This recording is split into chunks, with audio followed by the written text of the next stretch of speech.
Good God, what's that? It's Disgaea's RPG wiki app. What's that, you ask? Well, it's a super cool app that allows you to check everything about every single character. Everything? Yes, everything. Stats, skills, abilities, resistances, weapon mastery, everything. But isn't that the same as the wiki? No, it isn't, cause it has filters. You can use the different filters to find the best unit for your team. Critical damage buff? We have them. SP regen? No problem. Elements? Check this out! You can even filter badasses and gorgeous units. Available for download now.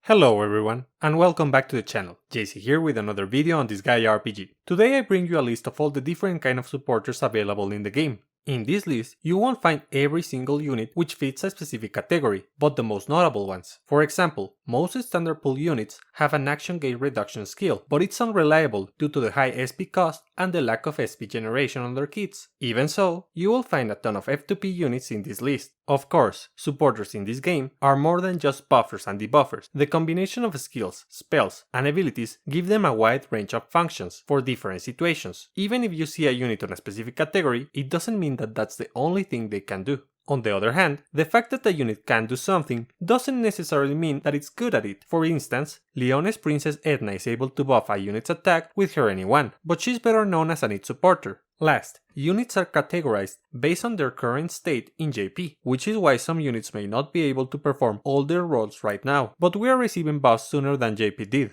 A prime example of this is Pure Sicily, who can overheal in JP but not in global. Now then, let's get started. First we have SP effects. Starting with SP batteries. These units will give one or more allies SP each time it's their turn. If you make them super fast and use mega speed boost, they can proc their battery effects multiple times before the main attacker takes action. SP generation effects are used to beat a stage in few turns, so try not to use them for long battles. SP regen is specifically designed to counter the disadvantages of action gauge manipulation, so it works better with main attackers with abilities or skills that let them take more than one turn in a row. SP transfer is a way to give a big amount of SP to your main attacker. Try to pair your SP transfer users with batteries so that you can give more SP. SP cost reduction is better suited for units with techniques that have high SP cost, but in most cases, it isn't as effective as an SP battery. Next is action gauge manipulation. First we have party-wide action gauge manipulation.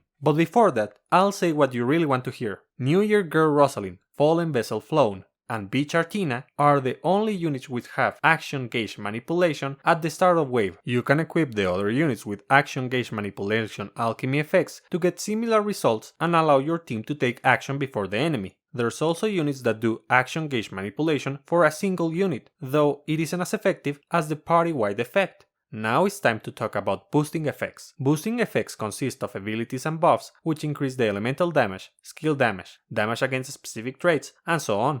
You'll notice that this section is quite lengthy, but I wouldn't recommend to use all of these units. If a unit provides either a 20% boost or 2 boosts, then it's probably worth using, and be mindful of the activation condition for the boost. Not all of them are generic. Next is the buff and debuff portion of the video. I decided to make 3 groups for each: spells, skills with less than 50% effect, and skills with a 50% or more effect. This is to easily identify which skills are stronger than the average spell. Needless to say, there's few characters in that category. There's little to say in this section, so I'll leave some music playing in the background.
Next we have the healers. First we have the standard healers, which recover missing HP with either spells or skills. Then we have overhealers, which provide a wide variety of effects along with the healing.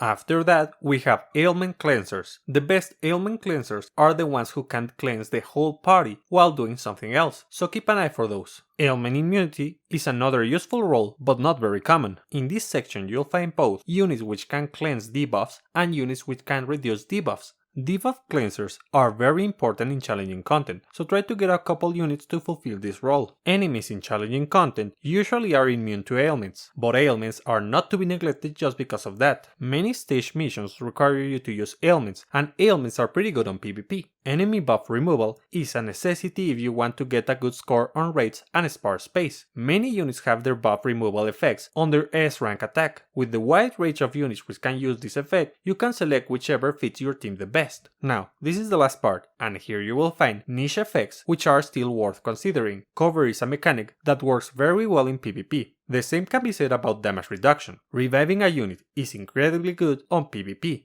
All of the previously mentioned mechanics work better with tanky units, so try equipping good armor on them. For raids, barrier breakers are a good way to maximize your damage, but you can simply use 2 buffing attacks with the right elements instead of a barrier breaker. Peta has a unique role as she can extend the duration of the target's buffs, but that effect doesn't match her kit because she is a burst supporter. Formal Artina is another unique supporter, which can give an extra action to an ally, and thanks to her SP regen, the target won't be lacking in the SP department. New Year Edna is the third unique supporter with an SP steal skill, which is very good for PvP as it prevents the enemy from using skills. And last we have chest drop raid supporters, just in case someone didn't know about them. And that's it guys. If you liked the video, share, like, subscribe. See you next time. Bye!